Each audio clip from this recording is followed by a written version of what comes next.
Sunday. I went to the Lil Wayne concert last night. I'm still here. That don't matter. It was a blast. Let's talk movie news and dive into everything. Let's get it going.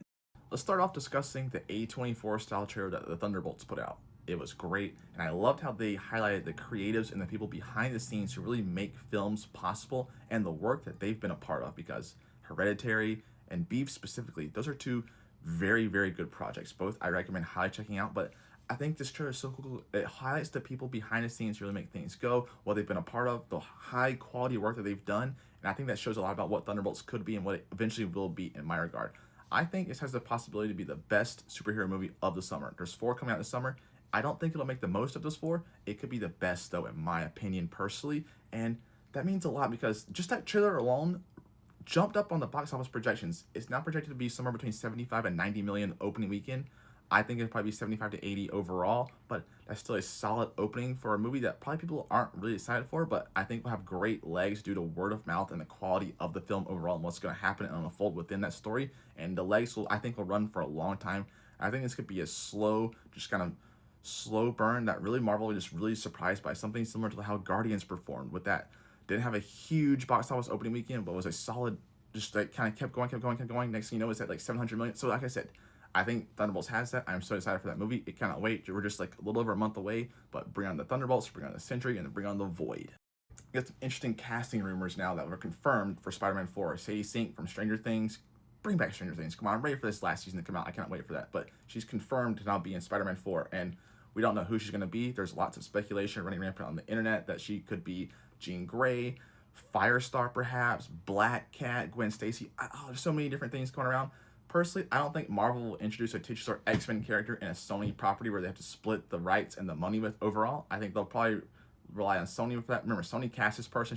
They cast her in this role, and I think they want her to be a Sony character overall. And I think the most likely scenario is her being Gwen Stacy. I mean, Bryce Dallas Howard was Gwen Stacy in the first Spider-Man movie with Tobey Maguire, and she had red hair, blonde wig, dyed it, doesn't really matter. It's really easy to do. So I can see Gwen Stacy being a possibility, but you never know. Firestar, Jean Grey, Black Cat, but just so many options are out there. But I think it's going to be a Sony character overall, but who knows? Can't wait for it, and I'm just so excited for this movie. We have some actual stuff about this movie. Now bring on Spider-Man 4, because I love Spider-Man. Let's get into it. So the Russos have been all over the place discussing there's quotes, they're just talking about different things, concept art, there's a ton of stuff out there involving Doomsday and Secret Wars. Try and stay away from it too as much as possible, but I know it's going to be hard. But interesting comments. Joe Russo said they're going to probably pull from both the 80s Secret Wars arc and the 2010s version. Personally, the 2010s version is outstanding. It's my favorite. Hickman, just mind-blowing with what he did with that story. It's outstanding, but this makes total sense also. They never pull one-for-one beats from the comics. They use the overall bones and like the foundation there to tell an overall story that fits within their narrative and how they want to portray different characters in the overall story to be. So pulling ideas from both of these works best, and I think they're gonna put their own twist on it. You got Robert Downey Jr. being Dr. Doom, so there's a lot going into it, but they have the outlines of what they want to do. They might use some one-shots from those comics specifically, but the storyline, you want to keep audiences guessing. You don't want audiences to be aware of what's coming down the line. You want them to don't know what's coming next, so it makes total sense. I'm so excited for these movies. Bring them on and just kill all the rumors and leaks. I don't want to hear anything about that. I do my best to ignore my the words on Twitter if I'm on there too. Just ignore videos. Just like I want to be as spoiler-free as possible going into these, but I cannot wait for this. And again, this makes total sense from a creative perspective overall. All right, so this past weekend for Daredevil, outstanding episode 3. Spoilers ahead. Spoilers for Daredevil 3. All right, so what an episode. There was very little action, but just the storyline, the writing, the drama, the courtroom aspect. I love that. White Tiger being found not guilty. Matt saying you can't go out there and be a superhero again. He doesn't care. He puts on the mask. This music's playing. He gets out on the street. He wants to do good. It's the right thing to do. And then just, bam, shot to the back of the head. He's no more. White Tiger dead, but heartbreaking for the character. But what a great overall visual storytelling they did overall for this episode. Is outstanding. And again, just let your heart drop. You're like, dang, you want him to make it. You root for him. You love the character. But Daredevil, I'm fully bought in with Daredevil. I cannot wait to see what we get. And Punisher, he's about to wreak havoc on everyone coming in with using his logo raw.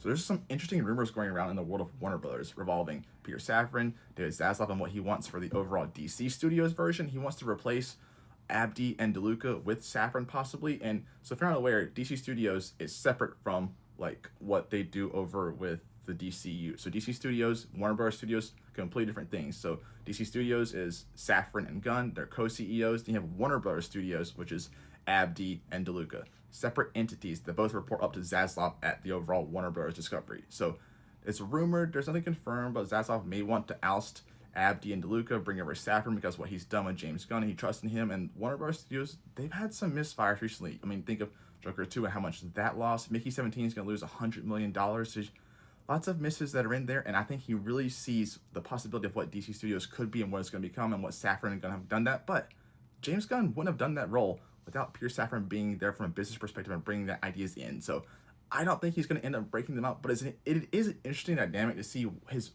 reasoning behind it and why it could possibly happen. And you see why, because Peter Safran is a very brilliant guy, clearly knows what he's doing from the business perspective.